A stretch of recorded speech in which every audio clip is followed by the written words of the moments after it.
बहुत समय पहले की बात है।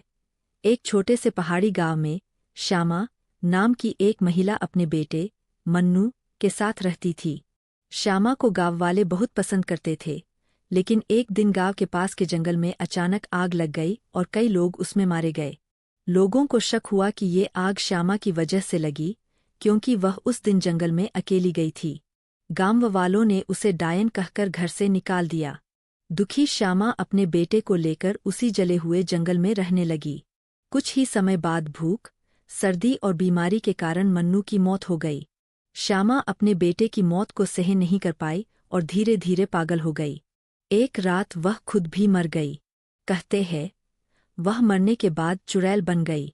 अब हर अमावस्या की रात उस जंगल से बच्चे के रोने की आवाज आती थी। जो भी माँ अपने बच्चे को उस जंगल के पास लेकर जाती, उसका बच्चा गायब हो जाता। लोग कहते थे कि श्यामा की आत्मा अब चुड़ैल बन गई है और वह अपनी ममता के चलते हर बच्चे को अपना समझकर ले जाती है। एक बार एक साहसी माँ, मीरा, ने अपने बेटे को बचाने के लिए जंगल में प्रवेश किया। अंदर जाकर उसने श्यामा की आत्मा से प्रार्थना की और कहा, तुम माँ हो, तुम्हें किसी और माँ का दुख समझना चाहिए। मीरा की बात सुनकर श्यामा की आत्मा रो पड़ी।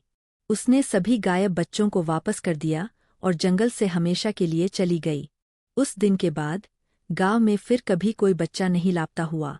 लेकिन लोग आज भी कहते हैं कि जंगल की एक कोने में एक माँ की रूह अपने बेटे के साथ बैठी रहती है, खामोश लेकिन स्नेहिल।